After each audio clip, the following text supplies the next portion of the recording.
Buenas tardes, queridos amigos. Hoy tenemos la oportunidad de nuevo de conversar con César Óscar Sánchez Roitz, bionalista, pero gran lector y comunicador y pensador. Y recientemente estuvimos conversando sobre la actualidad de un libro, El Principito de Antoine de Saint-Exupéry. Y lo comentamos a propósito de un libro escrito por Rafael Tomás Caldera, La existencia abierta. El profesor Rafael Tomás Caldera, profesor de la Universidad Monte Ávila en Caracas, profesor de la Universidad Simón Bolívar, fue director del Departamento de Filosofía, de la edición de Ciencias Sociales, fue profesor nuestro y él es abogado, tiene un posgrado en la Universidad de Notre Dame en los Estados Unidos y un doctorado en Lovaina, donde se graduó con una tesis sobre el juicio por inclinación en Santo Tomás de Aquino, publicado por la editorial Vrin, que es una de las mejores editoriales filosóficas en Francia y en Europa. Tiene muchos libros en su haber, entre los cuales El uso del tiempo, El oficio del sabio, La primera captación intelectual, Visión del hombre, de la lectura, La respuesta de Gallegos, Nuevo mundo y mentalidad colonial, La existencia abierta que estamos hablando hoy, Entender, es decir, en busca de nuestra expresión, además de muchísimos artículos publicados en la prensa digital recientemente. Pero la lectura compartida de este libro del profesor Rafael Tomás nos hizo reflexionar sobre la actualidad del Principito en nuestra época. Para nosotros que somos casi ya unos viejos, reflexionar sobre el encuentro de un niño con un adulto en el desierto africano. Sí. Sí, el libro es un libro atemporal, ¿no? Que sigue teniendo un éxito grandioso, ¿no? Que lo pueden leer niños, lo pueden leer adultos y, como dice el mismo doctor Caldera en el libro, pues también se puede leer como una simple novela de aventura, que a lo mejor un niño la lee así, pero un adulto le saca, digamos, una serie de enseñanzas o de conocimientos o de información distinta, que es lo que él, digamos, en esta obra desarrolla, ¿no? Ese paralelismo en lo que pasa entre ese aviador y ese niño, y lo va relacionando con una serie de hechos fundamentales, ¿no? Hay una frase que a mí me encantó al final donde te dice que la única forma de entender el ser humano, la existencia, es a través del componente afectivo, ¿no? Porque esa frase que sale en el Principito de que solo con el corazón se ve bien, es que necesitamos esa experiencia afectiva como revelador de lo que es humano, ¿no? Ese tipo de cosas que la vas obteniendo del Principito y que es una lectura que no se agota, ¿no? Y que sigue teniendo, pues, cantidad de lectores cada año. Quizás también por ese hecho de que el autor, evidentemente, al fallecer joven, pues tiene digamos, que ya no va a haber más obras de él sobre eso, ¿no? Porque recientemente leí que, de hecho, esta misma semana iba un escritor español, Eloy Moreno, a presentar una secuela del Principito, que me parece ya atrevidísimo, ¿no? Atreverse a hacerle secuelas a una obra tan mayúscula, ¿no? Hay un libro, dos libros que yo leí en Venezuela antes de salir al exilio, forzado al exilio, que habla un periodista francés de la Provence, un diario regional francés, se hizo una investigación. Él se llama Marc Fourny. Entonces él buscó el día que murió Saint-Exupéry, que iba en vuelo, después se fue a Alemania y buscó ese día, en esas coordenadas, a quién le tocaba, a qué aviador de la Luftwaffe le tocaba, de la aviación militar alemana, nazi, le tocaba volar, o sea, para averiguar quién derribó a Saint-Exupéry. Y él se encontró y logró identificar al autor, al piloto en cuestión, se llama Horst Rippert. Y él dice que él decidió ser aviador después de leer a Saint-Exupéry. Imagino. Y que si él se hubiera sabido que el piloto que tenía en mira, que no se había dado cuenta que lo estaba cazando, era Saint-Exupéry, él le hubiera evitado su muerte. Él se hubiera ido, él se hubiera escapado. Y que este acontecimiento, el haber destruido, el haber asesinado, matado, acabado con la vida del hombre que él había más admirado en su vida, fue una de las grandes tragedias de su existencia. Por supuesto. Eso es, y escribieron, pero lo interesante del hecho es que él reconoce este hecho. Ahora, a mí lo que me toca del Principito, lo que más me habla, es un poco lo que Rafael Tomás, el profesor Rafael Tomás Caldera, con el debido respeto, es que muestra un camino hacia la sabiduría de la infancia que se nos propone como arquetipo de la relación humana. Es decir, un poco citando a Mateo 18, os aseguro que si no volvéis a ser como niño no entraréis en el reino de los cielos. Y aquí, disculpa un poquito, me prolongo unos segundos, recuerdo de un psicoanalista, James Hillman, que fue director del Instituto Jung en Zúrich entre el año 59 y 69 del siglo pasado, que es algo así como presidente de la Asociación de Psicoanálisis o de Psicología Analítica, que escribió uno de sus libros, hemos tenido 100 años de psicoanálisis y el mundo está cada vez peor. Él se retiró de la práctica psicoanalítica para dedicarse a la lucha, a los combates ecológicos. Él decía que el ser humano está guiado, a diferencia de lo que proponen los freudianos, no por una visión del niño, de un niño excitado sexualmente, que tiene obsesiones maternales, sino que el ser humano, dicen los junguianos, está guiado por una imagen del futuro de uno mismo, por una persona mayor. Nosotros nos encaminamos consciente e inconscientemente hacia ese arquetipo de la persona adulta, lúcida, sabia, completa, realizada, pero el Principito nos dice que no.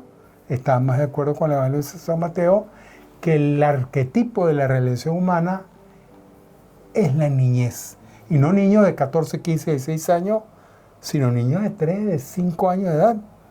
Sí, bueno, ya incluso la dedicatoria que hace el Principito, el autor, a su amigo León, que luego en la misma dedicatoria la corrige y dice, bueno, a mi amigo León cuando era niño, ¿no? Porque va dedicado a la infancia, ¿no? No que el libro sea para niños, sino que está dedicado como tal a la infancia, ¿no? A la belleza de la niñez. Y realmente el libro, aparte de tener todas estas connotaciones filosóficas y trascendentales, pues es también un libro divertido, un libro que entretiene a cualquier persona que lo lea sin mayores pretensiones, ¿no? Pero si ya le vas escarbando como uno, yo debo haber leído El Principito sinceramente más de 10 veces, quizás más, ¿eh? Además de haber visto todas las películas, porque es que me encantan, ¿no? Pero a cualquier persona le sigue gustando y sigue estando plenamente vigente, ¿no?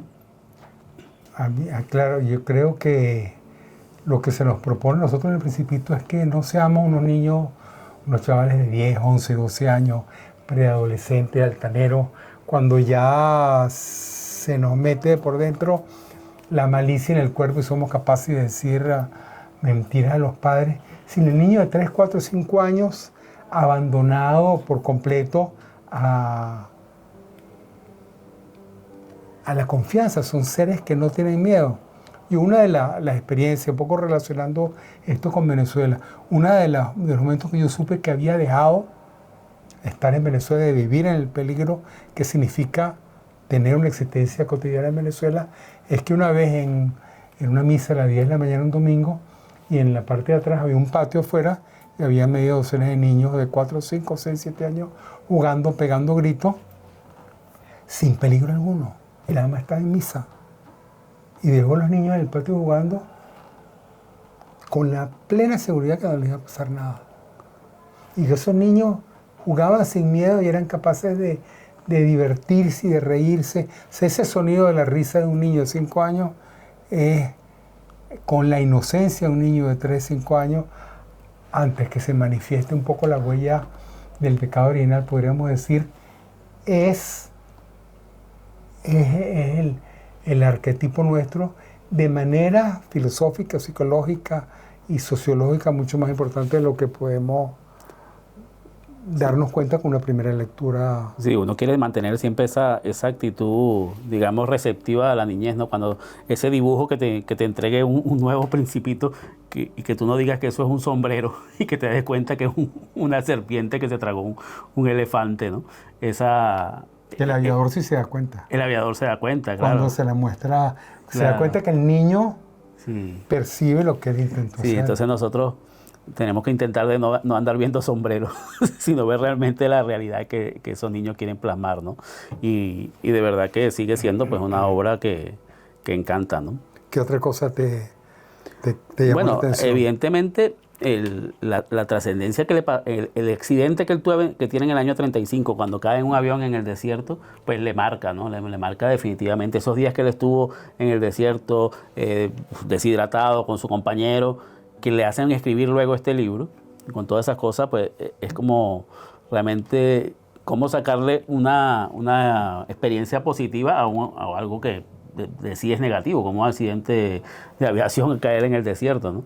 Y realmente, pues, si bien todos los otros libros pues yo he leído, las demás obras del autor también las he leído, pero ninguna tiene la profundidad del Principito, ni la sencillez, ni ha llegado a esa trascendencia, ¿no? Sí, sin ser malas obras tampoco, porque hay muchas cosas que me gustaron mucho, no solamente la confianza absoluta en el valor de la amistad y el amor, que es característico de un niño de 4 o 5 años y que empieza a poner en dudas el adolescente, y que es lo que marca el inicio de la adolescencia, el inicio de la duda, de la sospecha de que no soy aceptado o que no gozo del amor pleno, total y absoluto de mis padres o de Dios. El reconocimiento de las realidades visibles e invisibles es importante, y la existencia del mal, que lo destaca muy bien el doctor Caldera, cuando un niño de esa edad es capaz de reconocer que hay cosas malas y buenas que tienen repercusiones y consecuencias en nuestras vidas y en nuestro entorno. Pero hay una parte en el capítulo 21 que me dejó completamente desarmado. Es cuando él habla, cuando hace una exposición del verbo domesticar, cuando el zorro le explica al Principito. Eso a mí me pareció de una ternura, de un amor, de un valor, de una lección para las relaciones humanas. Y en francés es uno de los verbos más hermosos que he conocido. Y me gustaría, si se puede, ahorita, leer unas 5 líneas del verbo, de la página. Cuando el Principito le pregunta al zorro qué significa ser domesticado. Dice, qu'est-ce que signifie apprivoiser? C'est une chose trop oubliée, dit le renard. Ça signifie créer des liens, crear lazos. Crear lazos, bien sûr, dit le renard. Tu n'as encore pour moi qu'un petit garçon, tout semblable à 100 000 petits garçons, et je n'ai pas besoin de toi, et tu n'as pas besoin de moi non plus. Je ne suis pour toi qu'un renard semblable à 100 000 renards. Mais si tu m'apprivoises, nous aurons besoin l'un de l'autre. Tu seras pour moi unique au monde, je serai pour toi unique au monde.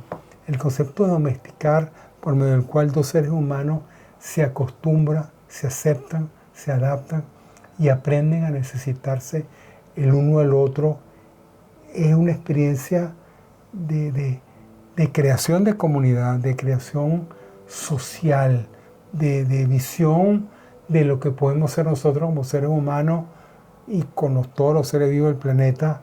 O sea, que no puede haber sido mejor definido sino con la utilización de este verbo domesticar. Bueno, el libro también, el Principito también es una oda a la amistad también, ¿no? Los lazos de amistad que se tejen entre el aviador y él, que quedan, y también cuando habla sobre las despedidas, ¿no? Que lo difícil y necesario a veces, que es la de despedirse, que cuando dos amigos se despiden. El doctor Caldera lo relaciona también con la muerte, evidentemente, que es la despedida, digamos, definitiva, ¿no? Por ahora. Pero además, más allá de eso, pues evidentemente a los que nos ha tocado despedirnos de amigos por razones de mudanza, pues nos vemos bastante reflejados en esa situación, cuando el Principito intenta que el aviador no lo vea cuando se despide, ¿no? Ese tipo de protección al amigo para que no sufra, ¿no? Sabiendo que el sufrimiento es inevitable, ¿no? No, es una pieza maravillosa. Una enseñanza enorme que nos obliga a medir realmente cuáles son las razones que utilizan algunos adultos, sobre todo en los gobiernos, para justificar su manipulación del entorno, y de qué manera jamás podrán sustituir esos lazos mucho más hermosos, profundos, que son la amistad y el cariño entre los hombres y cómo pueden ser ellos, digamos, realmente el inicio, el comienzo de una sociedad, de una comunidad que pueda vivir en paz. Un ejemplo para nosotros los venezolanos, por supuesto, pero también fue escrito por un francés hace ya... Sí, en tiempos convulsos, en tiempos muy convulsos, y difíciles. seguimos en tiempos muy convulsos, o sea que sigue de plena vigencia, ¿no? Bueno, queríamos compartir esta amistad, este encanto que hemos tenido, este entusiasmo con el libro de Saint-Exupéry y por supuesto gracias al doctor Rafael Tomás Caldera por habernos permitido profundizar y descubrir facetas de dimensiones de esta aventura literaria y vital que nos legó. Y si algún padre no se lo ha comprado a sus hijos, que se lo compre, porque todavía va a haber algún niño por ahí que no ha leído El Principito, y así aprovechan los papás y lo vuelven a leer, ¿no? Bueno, muchísimas gracias a todos y feliz fin de semana. Gracias.